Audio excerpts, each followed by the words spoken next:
And you have submitted your testimony in writing, so thank you. I have. Yes, thank you.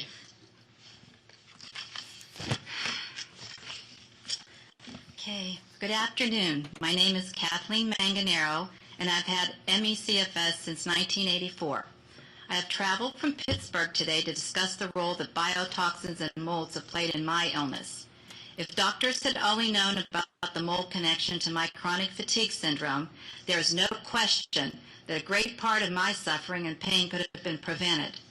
In January 1983, I was 29 years old, married and the mother of a 3-year-old son. I jogged regularly, was very energetic, and had always been in excellent health. Then I went back to work as a school speech language pathologist, working in 4 different schools, ranging from kindergarten to high school. In one of my buildings, I had an office that had a roof leak, water damage, and mold. I felt especially sick there and convinced the administrators to let me see students in an abandoned bathroom that didn't make me feel quite as ill. I felt sick in that building from the start, with a variety of classic CFS symptoms that got worse over time.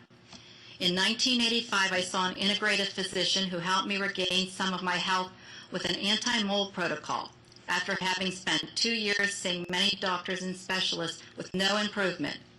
Others in that building had similar symptoms, and one eventually had to quit working due to extreme fatigue. 6 young teachers developed different cancers and died within a short period of time of diagnosis in that building. In 1991, I had a twin transfusion pregnancy, which I attribute to working in that building. I nearly died, and my twin daughters died shortly after birth. Fortunately, in 1992, I was transferred from that building. My health got much better, though I never had the energy that I did before walking in the building. From 1992 until 2003, my health was stable. Then in 2003, I was reassigned rooms and worked in an office in one of my school's basements. I saw watermarks and peeling paint on the wall, but no visible signs of mold. My symptoms returned and got worse over time. Another person working in that office after me also got sick, but she improved when she was assigned to a different part of the building. By May 2007, I had to stop working because I couldn't function. Then I went to a specialty CFS clinic, the Fibro and Fatigue Center, in November of 2007. Despite normal thyroid levels, the doctor gave me a large dose of T3 thyroid hormone without ramping it up slowly as part of their CFS treatment. Within a month, I had a major heart attack. The doctors I talked to afterwards said that there was no other reason that I should have a heart attack at all and felt it was the thyroid medication. Lack of research monies and acceptance of this illness are contributory factors to my heart attack. Life is a test of making a difference to help others is what brings me here today. My brother was an excellent physician, and before his death in a bicycle accident last summer, he looked into the medical literature and felt it was plausible that mold and biotoxins had made me sick.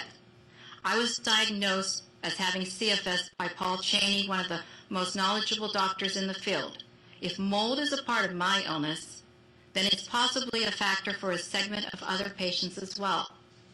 I've encountered others with classic ME/CFS who got sick as a result of mold exposures, but have recovered much of their health after getting away from it. I am fortunate that biotoxins and molds were in my workplace and not in my home, because I have been able to regain some of my health, but I must pace. But visit a moldy building for even 10 minutes and I will be back in bed for days. As a speech pathologist, I saw the importance of early intervention in preventing dysfunctions from becoming permanent. My own health history suggests that if I had just gotten away from that first moldy building, I might be totally well today. Not everyone in the buildings where I work got sick. I've been told that some people are more genetically predisposed to the effects of biotoxins and molds. Some people say that the retrovirus XMRV can make people more susceptible. Regardless, I was never sick prior to the first mold exposure in the 80s, and not sick again to the second exposure in the mid-2000s. The Hippocratic Oath includes the line, "I will prevent disease whenever I can." for prevention is preferable to cure, I urge doctors to carefully consider whether their CFS patients might also be getting exposures to toxic mold and to encourage them to reduce those exposures if so. For now, I'm in congestive heart failure. I've gotten SSDI on the first try without the assistance of an attorney, and I'm on permanent retirement from work.